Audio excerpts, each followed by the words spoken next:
बहुत समय पहले हिंदुस्तान के एक महान राज्य में एक शहजादी रुक्मिणी अपनी असाधारण सुंदरता और अजेय बुद्धिमत्ता के लिए प्रसिद्ध थी। उसके सौंदर्य की चर्चा चारों ओर थी, लेकिन उसकी बुद्धि और समझदारी की भी कोई बराबरी नहीं कर सकता था। उसने घोषणा की थी कि जो भी उससे विवाह करना चाहेगा, उसे 10 कठिन प्रश्नों के उत्तर देने होंगे और चौसर के खेल में उसे हराना होगा।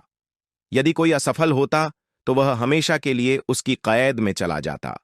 यह खबर दूर दराज के राज्यों में फैल गई और कई राजकुमार शहजादी का दिल जीतने आए, मगर सभी असफल रहे। कोई भी उसके प्रश्नों के उत्तर नहीं दे सका और कोई भी चौसर में उसे नहीं हरा सका। नतीजा यह निकला कि वे सब कैदी बन गए।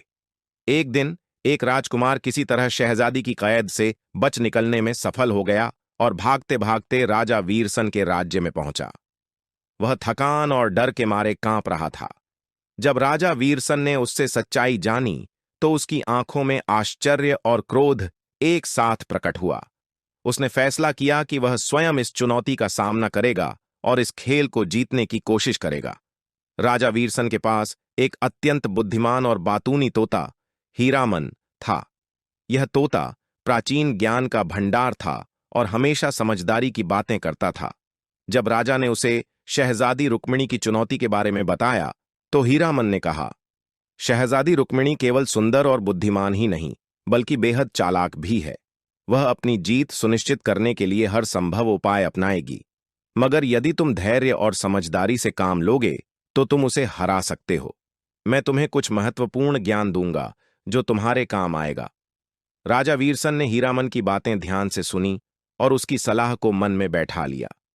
फिर वह शहजादी के दरबार की ओर रवाना हुआ। जब राजा वीरसन शहजादी के दरबार में पहुंचा तो दरबार में मौजूद हर व्यक्ति चकित था। सबको पता था कि अब तक कोई भी शहजादी की चुनौती में सफल नहीं हुआ था। शहजादी ने मुस्कुराते हुए कहा, क्या तुम भी मेरी कैद का हिस्सा बनने आए हो? राजा ने पूरे आत्मविश्वास से उत्तर दिया, नहीं, मैं तुम्हें हराने आया हूं। शहजादी ने जोर से हंसी लगाई, मगर उसकी आंखों में एक अनजाना डर भी झलक रहा था। चुनौती शुरू हुई। पहले चरण में शहजादी ने 10 अत्यंत कठिन प्रश्न पूछे जो दर्शन, राजनीति, जीवन और मानव स्वभाव पर आधारित थे। जीवन का सबसे बड़ा सबक क्या है? शहजादी ने पूछा। राजा ने उत्तर दिया, जीवन में न तो जीत स्थायी है और न ही हार, बल्कि सीखना और आगे बढ़ना ही असली सफलता है। शहजादी ने और भी प्रश्न पूछे, लेकिन राजा ने हर प्रश्न का ऐसा बुद्धिमत्तापूर्ण उत्तर दिया कि दरबार में मौजूद सभी लोग अचंभित रह गए। वह अपनी चतुराई और अनुभव से हर कठिन प्रश्न का उत्तर देता गया। जब प्रश्नों का दौर पूरा हो गया तो दूसरा चरण चौसर का खेल था। यह खेल भाग्य और चतुराई दोनों का मिश्रण होता है। शहजादी को अपनी कुशलता पर पूरा भरोसा था। उसने खेल शुरू किया और अपनी चालाकी से कई बार जीतने की कोशिश की, लेकिन राजा वीरसन ने हीरामन की दी गई सीख पर चलते हुए हर चाल बुद्धिमानी से खेली।